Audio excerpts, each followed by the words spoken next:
बदलापुर में महिलाओं के गले से सोने की चेन झपट्टा मारकर भागने वाले शातिर चोर को बदलापुर पूर्व पुलिस ने पकड़ा है। 12वीं तक शिक्षण प्राप्त कर ऑटोमोबाइल का प्रशिक्षण लिए हुए करजत निवासी प्रभाकर प्रवीण पाटिल 39 ने यूट्यूब पर सोने की चेन चोरी करने के तरीके सीखकर उसने बदलापुर में गत 15 से 20 दिनों में महिलाओं के गले से 5 सोने की चेन झपट्टा मारकर चोरी की। अक्सर ऐसा देखा गया है कि सोने की चेन चोरी करने वाले एक बाइक पर 2 चोर होते हैं। एक बाइक चलाता है तो दूसरा पीछे बैठा चोर महिला के गले से चेन चोरी करता है। लेकिन प्रवीण ने तो कमाल कर दिया, वह एक हाथ से बाइक चलाता और दूसरे हाथ से सोने की चेन उड़ाकर भाग जाता। बदलापुर में ऐसी घटनाओं की वृद्धि होने से पुलिस के सामने चुनौती बढ़ रही थी। पुलिस नाकाबंदी के दौरान पुलिस को उस पर शक हुआ।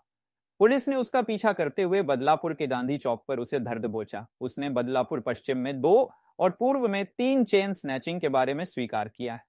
उसके पास से 2,27,000 रुपयों के 45 ग्राम सोने के गहने पुलिस ने जब्त किया है। ऐसी जानकारी पुलिस उपायुक्त उल्लासनगर जोन 4 सचिन गोरे ने दी है। बदलापुर पूर्व के वरिष्ठ पुलिस निरीक्षक किरण बालवड़कर मामले की जांच कर रहे हैं। नमस्कार। ठाणे शहर पोलीस आयुक्तालय हद्दीमध्ये बदलापूर ईस्ट आणि वेस्ट या 2 पोलीस स्टेशनमध्ये गेल्या 15-20 दिवसांपासून चेन स्नॅचिंगचे प्रकार घडत होते। जवळपास 5 गुन्हे या 20 ते 25 दिवसाच्या कालावधीत घडलेले होते। यामध्ये हा जो गुन्हेगार आहे तो सिंगली मोटरसायकलवर येऊन सोनसाखळी चोरून निघून जात होता। त्या अनुषंगाने आम्ही तांत्रिक विश्लेषण आणि एकंदरीत सीसीटीव्हीच्या मदतीने आणि तसेच नाकाबंदीमध्ये या चोराला पकडलेला आहे।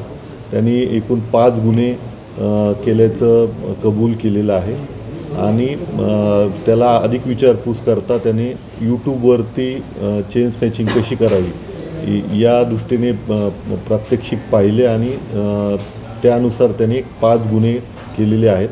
सदरची कामगिरी जी आहे ती माननीय पोलीस आयुक्त साहेबांच्या मार्गदर्शनाखाली बदलापूर ईस्ट आणि वेस्ट पोलीस स्टेशनचे डीबी पथक आणि सिनियर पीटर क्राईम पीटर यांनी मिळून केलेली आहे।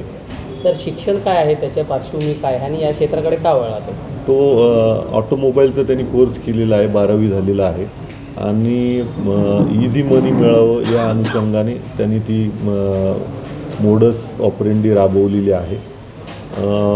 तो राहणारा कर्जतमधला आहे आणि तिथल्याच एका सोनाराला त्यांनी ते सोनं विकलेलं आहे आणि ते सोनं आम्ही या 5 गुन्ह्यात चोरीला गेलेलं सोनं जे आहे ते आम्ही रिकवर केलेलं आहे। यापूर्वीचे काही रेकॉर्ड आहे? यापूर्वी त्याने कर्जत पोलीस स्टेशनमध्ये एक 307चा गुन्हा म्हणजे अटेम्प्ट टू मर्डरचा गुन्हा नोंद आहे।